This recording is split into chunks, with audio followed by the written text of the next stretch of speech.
Bajo un diluvio de luces de neón y ruido prefabricado, dos influencers intercambian golpes torpes para la cámara lenta. De pronto el circo se apaga. Solo queda el silencio granulado de una vieja cinta. Un hombre, Salvador Sánchez, reza en su esquina, solo con su fe antes de la guerra. Cómo el deporte que exigía el alma de un guerrero se convirtió en un escenario para quien solo tiene un perfil que vender. Para entender la profundidad de este insulto, debemos recordar el tamaño del sacrificio. Acompáñame en este viaje y deja tu like para honrar la memoria. Dime, ¿desde qué ciudad nos acompañas y qué hora marca tu reloj? Para entender al campeón, primero hay que caminar por las calles sin pavimentar de Santiago Tianguistenco. Hay que sentir el polvo que se levanta con el viento, el mismo polvo que Salvador Sánchez respiró desde niño. Aquí, el futuro no era una promesa, era una sentencia. Un destino escrito en la tierra y en las manos cansadas de su padre Felipe, un hombre que se rompía la espalda en el campo para que en la mesa hubiera frijoles. El joven Sal no veía un horizonte de gloria, veía la sombra de la necesidad acechando cada rincón de su humilde casa de adobe. Vio las manos de su padre, agrietadas por el trabajo sin fin. La danza de precisión se convirtió en un espasmo violento. El rugido del motor fue ahogado por un estruendo seco, metálico, el sonido de un sueño que se estrella contra la cruda realidad. Y después, un silencio absoluto. Un silencio que pesaba más que cualquier golpe, más que el cansancio del 12º asalto. El silencio de un motor apagado para siempre. El silencio de un corazón que había latido por México y que, en un instante, dejó de latir. La mañana del 12 de agosto de 1982 no amaneció en México. Se quebró. Las radios con voces temblorosas escupían la noticia que nadie podía, que nadie quería creer. Salvador Sánchez, el campeón del pueblo, el guerrero silencioso, el hombre que había humillado a la soberbia de Wilfredo Gómez, estaba muerto. La incredulidad se transformó en un luto nacional. No era la derrota de un boxeador, era la caída de un estandarte, la profanación de un símbolo sagrado. La gente lloraba en las calles, no por un deportista, sino por un hijo, por un hermano, por la encarnación de la esperanza, de que la humildad y el trabajo duro podían vencerlo todo. Pero no pudieron vencer a un camión de carga en una carretera oscura. Murió a los 23 años. No en la lona, no vencido por un rival que fuera mejor, sino por un instante, por un giro del destino en un camino solitario. Vio la preocupación en los ojos de su madre, María, un miedo silencioso que nunca se iba del todo, ni siquiera con sus rezos a la Virgen. Y en ese silencio, un niño hizo un juramento de hombre. Una promesa susurrada no con palabras, sino con la determinación que le ardía en el pecho. Sacar a su familia de ese pozo. No sabía cómo, pero sabía por qué. Esa fue la primera pelea de Salvador Sánchez, y la peleó cada día, mucho antes de ponerse unos guantes. El boxeo no llegó a su vida como un deporte, sino como la única herramienta que un pobre podía empuñar para cambiar su suerte. Los gimnasios de la provincia no eran lugares de lujo. Olían a sudor, a óxido y a esperanza desesperada. El eco sordo de los guantes golpeando un costal que había recibido 1000 palizas antes que las suyas, se convirtió en su música. Cada golpe que daba no era por puntos, era para comprar un día más de pan. Cada golpe que recibía era un impuesto que pagaba para arrancar a su familia del fango. Mientras otros niños jugaban, Sal aprendía el lenguaje del dolor, a convertir el hambre de su estómago en hambre de victoria. No peleaba por la fama, peleaba por la honra.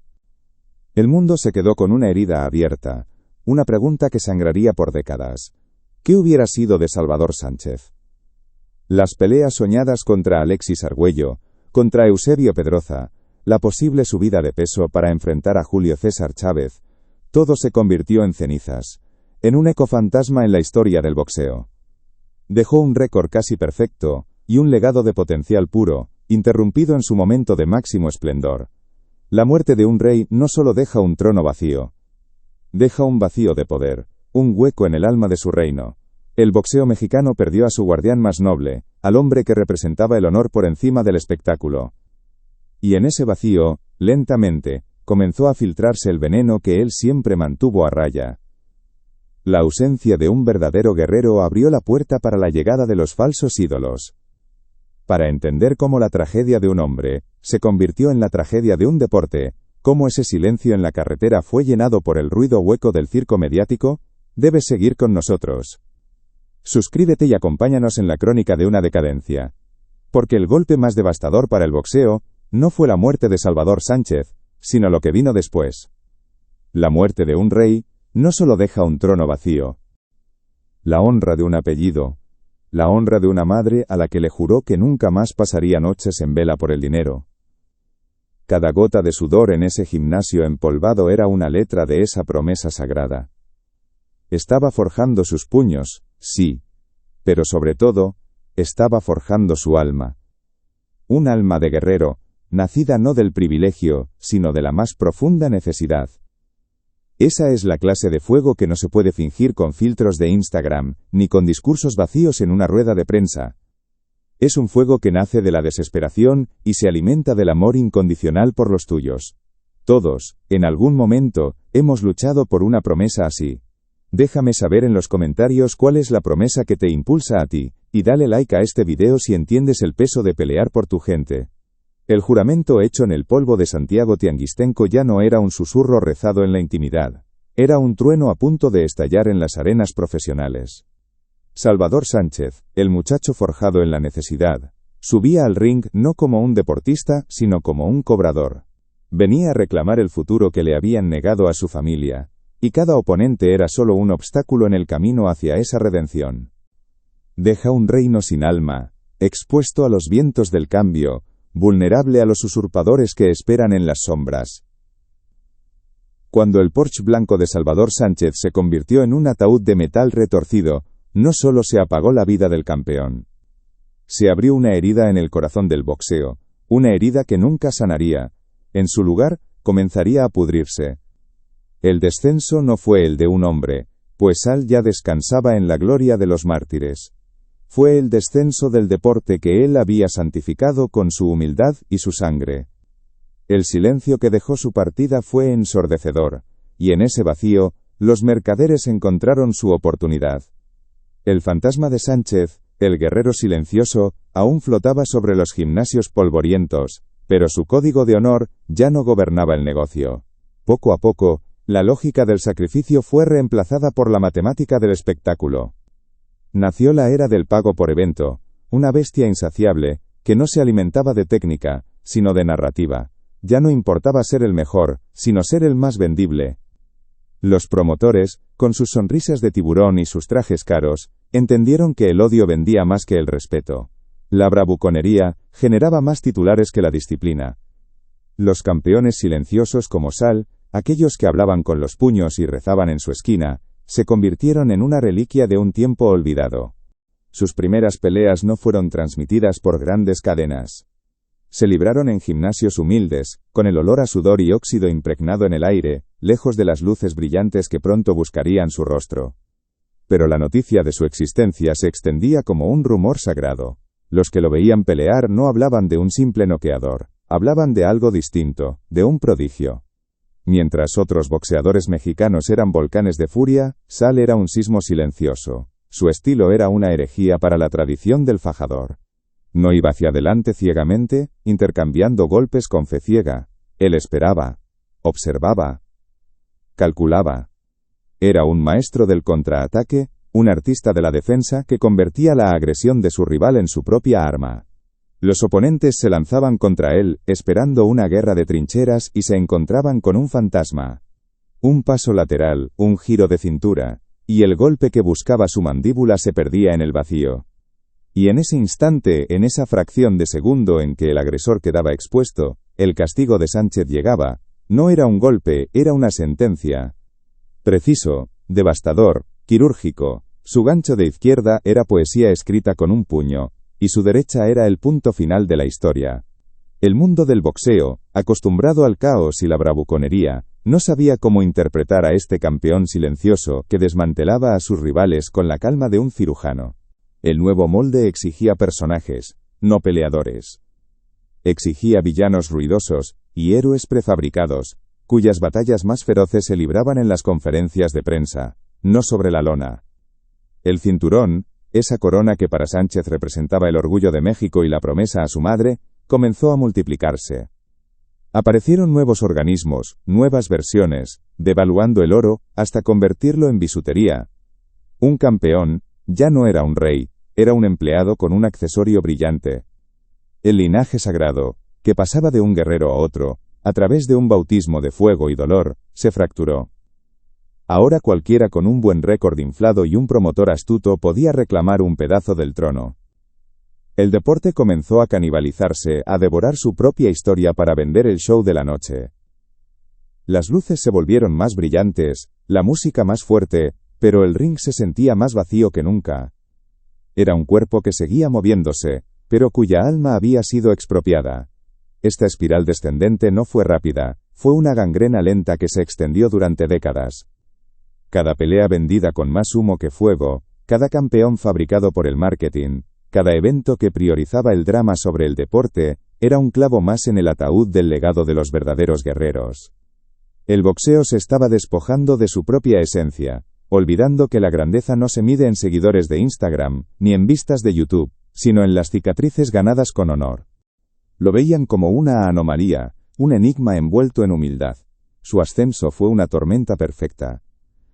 Cada victoria era un ladrillo más en la casa que construiría para su madre. Una oración respondida con el sudor de su frente y la sangre de sus nudillos. Hasta que llegó la noche que lo cambiaría todo. El 2 de febrero de 1980, en Phoenix, Arizona. Frente a él estaba Dani Coloradito López, el campeón mundial de peso pluma, un guerrero respetado y temido. Para el mundo, Sánchez era el retador, el desconocido. Pero para México, era la encarnación de una esperanza. Esa noche, Salvador no solo peleó, dirigió una sinfonía de violencia y precisión. Durante 13 rounds, dio una cátedra de boxeo. Desarmó al campeón, lo frustró, lo castigó con una inteligencia brutal. Cuando el árbitro detuvo la pelea, un silencio momentáneo precedió al estruendo. El muchacho de Tianguistenco, el hijo que había prometido sacar a su familia de la pobreza, era ahora el campeón del mundo. La corona que se ciñó esa noche no era de oro ni de joyas. Estaba forjada con el sacrificio de sus padres y el orgullo de una nación entera. Había conquistado la cima. Había cumplido su promesa. Pero el peso de una corona es invisible y aplastante. La fama, esa bestia que él nunca buscó, ahora lo había encontrado. El circo de hoy, con sus influencers intercambiando golpes torpes por un cheque de pago, no es un fenómeno nuevo. Es la monstruosa culminación de una traición que comenzó en el preciso instante en que el corazón de Salvador Sánchez dejó de latir. Se perdió el guardián, el estándar, y en su ausencia, los lobos rediseñaron el reino a su imagen y semejanza. El deporte no murió, hizo algo peor. Se vendió. Y en el proceso, se vació por dentro, dejando solo una carcasa brillante que insulta la memoria de quienes, como Sal, lo dieron todo. Cuando el alma de un deporte se vende, ¿quién paga el verdadero precio? Si tú también sientes que el eco de los verdaderos campeones se está apagando, deja un like como una señal de respeto por su memoria. Pero cuando un cuerpo cae, cuando un alma se vende, algo siempre se niega a morir. En la oscuridad más profunda, donde el eco de los verdaderos golpes fue ahogado por el estruendo de las notificaciones y los likes, una brasa sigue ardiendo. No es la redención de Salvador Sánchez la que se busca, pues un mártir no necesita redención, es la lucha por la redención del boxeo mismo. Una batalla librada no bajo las luces de neón de un evento de influencers, sino en el silencio sagrado de los gimnasios olvidados, en los rincones de México donde la pobreza sigue siendo el único entrenador y el honor, el único cinturón que importa. El mundo quería un pedazo de su alma, y el destino ya estaba escribiendo el siguiente capítulo de su trágica leyenda. Para entender cómo la gloria más grande puede proyectar la sombra más oscura, debes quedarte con nosotros. Suscríbete, y sé testigo del verdadero precio de convertirse en un dios inmortal. El cinturón no era un trofeo, era la corona de un pueblo. Con él, Salvador Sánchez dejó de ser un hombre para convertirse en un símbolo, en la encarnación de una plegaria mexicana, que un hijo de la tierra forjado en la humildad pudiera conquistar el mundo. Su reinado no fue una simple sucesión de victorias, fue la consolidación de un mito. Cada defensa del título era una cátedra de boxeo, un sermón silencioso dictado con los puños. El mundo veía a un campeón, pero México veía a un rey. Y todo rey necesita un dragón para legitimar su poder. el suyo tenía nombre y apellido: Wilfredo Gómez. El puertorriqueño, el Bazooka de las Marías, no era un rival, era una fuerza de la naturaleza. Un monstruo invicto con 32 victorias, todas por nocaut. Era el campeón de una división inferior, que subía de peso con la arrogancia de un conquistador, prometiendo no solo derrotar a Sánchez, sino borrarlo del mapa. La prensa lo daba por hecho, los apostadores no le daban ninguna oportunidad al mexicano. Esta es la última batalla. No se pelea por un cheque de pago por evento, ni por un contrato de patrocinio, se pelea por la memoria. En gimnasios que huelen a sudor viejo, a cuero gastado, y a la esperanza desesperada de hombres jóvenes, la llama sobrevive. Aquí, el sonido de una cuerda golpeando la lona es un latido, el ritmo constante de una tradición que se niega a ser enterrada. Vemos sus rostros, marcados no por la fama, sino por el combate, son los herederos anónimos de Sánchez, los hijos no reconocidos de su disciplina. Míralos. No posan para las cámaras, no fabrican rivalidades en conferencias de prensa, su historia no se cuenta en tweets, sino en las cicatrices sobre sus cejas. Se levantan antes de que salga el sol, no para grabar un video para sus redes, sino para correr en las mismas colinas áridas que forjaron a las leyendas. Su desayuno no es un batido de proteínas patrocinado, es lo que hubo en casa, comido en silencio, con la mente ya puesta en el castigo que les espera. Su lucha es una procesión diaria, un vía crucis de rounds de sparring, de golpes al cuerpo que te roban el aire, y te recuerdan tu mortalidad. Ellos son la resistencia. Cada vez que eligen el camino difícil, el del mérito sobre el marketing, están librando una guerra contra el circo. El mundo se preparaba para una ejecución. La noche del 21 de agosto de 1981, en el Caesars Palace de Las Vegas, el aire no olía a espectáculo, sino a guerra. Por un lado la furia caribeña, el ruido, la promesa de devastación. Por el otro, el silencio de Santiago Tianguistenco, la calma de quien se encomienda a la Virgen antes de la batalla. Y entonces, sonó la campana. Lo que siguió no fue una pelea, fue la deconstrucción de un dios. Desde el primer round, un contragolpe de derecha de Sánchez envió a Gómez a la lona, y con él, se derrumbó el mito de su invencibilidad. El resto de la contienda fue un ballet de aniquilación. Cada embestida salvaje de Gómez era recibida por la precisión quirúrgica de Sánchez. No era fuerza contra fuerza, era inteligencia contra instinto. Era un matador que, con cada movimiento, agotaba la furia del toro, mostrándole que su poder era inútil ante el arte. En el octavo asalto, el dragón ya no escupía fuego. Estaba herido, desorientado, y una última tormenta de golpes lo envió a la lona para no levantarse más. El silencio sepulcral de los que esperaban la caída del mexicano fue devorado por un grito que cruzó la frontera y retumbó en cada plaza y cada cantina de México. Pelean contra un sistema que les dice que su sacrificio no vende, que su técnica no genera clics, que su silencio no es monetizable. Son tentados, por supuesto. Ven la fama fácil, el dinero rápido que fluye hacia el espectáculo. Ven cómo la parodia del boxeo acapara los titulares mientras sus guerras épicas, libradas en arenas de segunda, apenas reciben una mención. Es una recaída constante para el espíritu del deporte. Cada evento de youtubers es una herida nueva en el cuerpo ya maltrecho del boxeo. Y sin embargo, persisten. ¿Qué fuerza de voluntad se necesita para rechazar el atajo cuando el camino correcto es un infierno? Es la fuerza que nace de una promesa, la misma que hizo Sal a su madre. Es la promesa a un padre que trabaja de sol a sol, a una familia que ha apostado todo a la fuerza de tus puños. Pelean con el nombre de su pueblo bordado en los calzoncillos, porque no se representan a sí mismos. Representan el hambre, el orgullo y la fe de toda su gente. Su esquina no solo tiene a un entrenador, tiene las oraciones de su abuela, la esperanza de sus hermanos. Estos guerreros modernos son la encarnación de la lucha contra los demonios fuera del ring.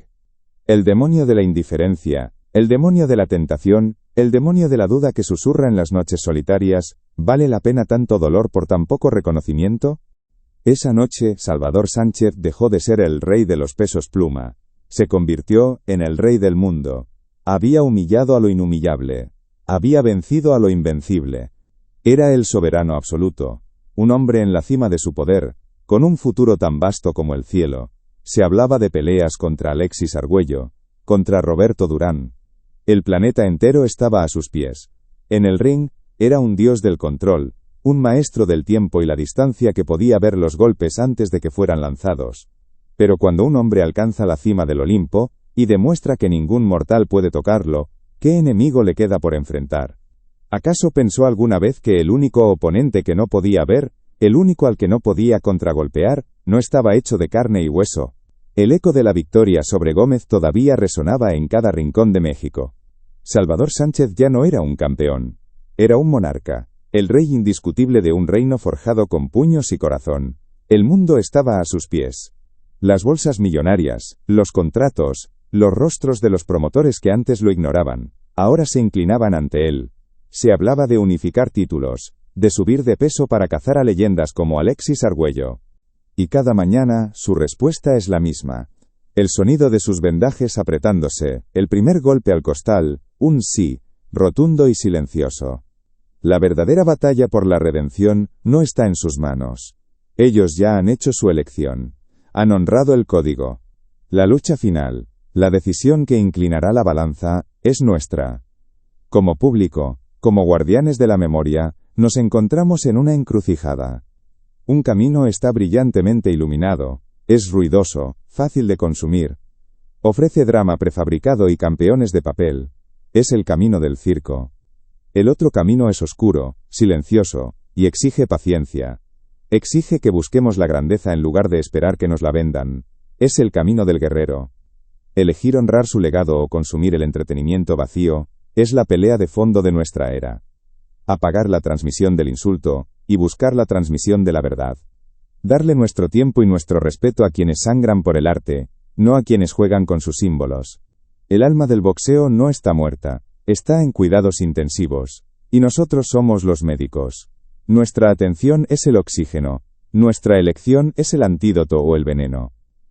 El legado de Salvador Sánchez no es solo una historia de lo que fue, sino un estándar de lo que debe ser.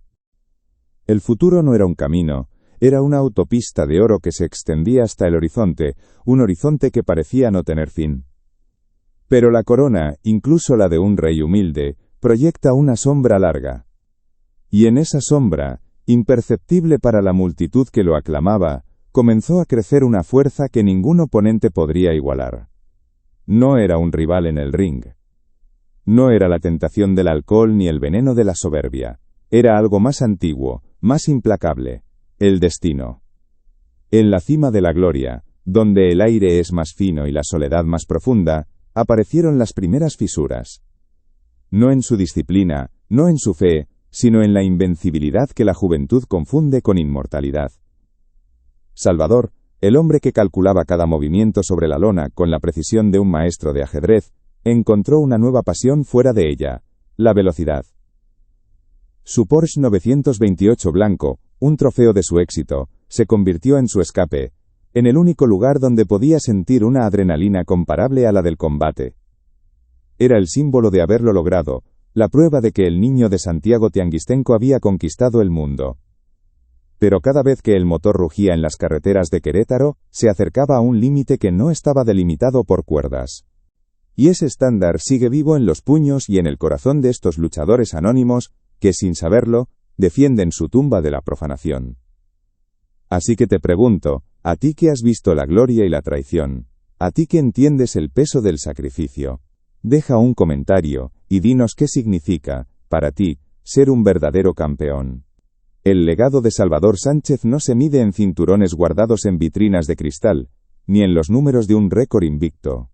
Su verdadero legado es un eco, un fantasma de grandeza pura que nos persigue con una pregunta eterna.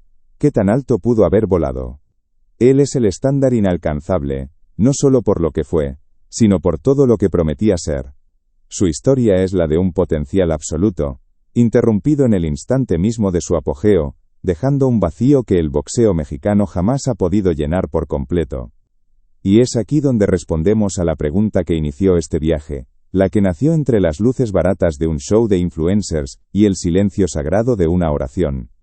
¿Cómo el deporte que exigía el alma de un hombre se transformó en un escenario para quien solo tiene un perfil que vender? La respuesta no está en la técnica, ni en la fama. Era el único oponente al que no podía estudiar, al que no podía contragolpear.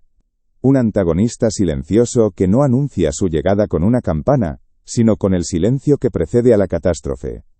Los que lo rodeaban veían a un campeón disfrutando de los frutos de su sacrificio, veían las sonrisas, los planes, la promesa de una dinastía.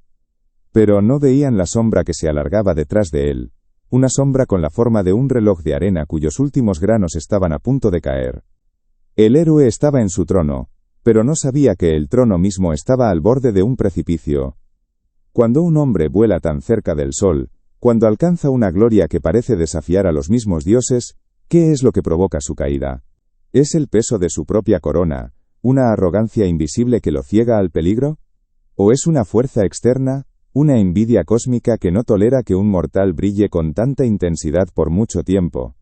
Déjame saber en los comentarios, ¿qué crees tú que fue? ¿El primer error de un hombre que se sentía invencible, o la mano inevitable del destino que ya había decidido su final?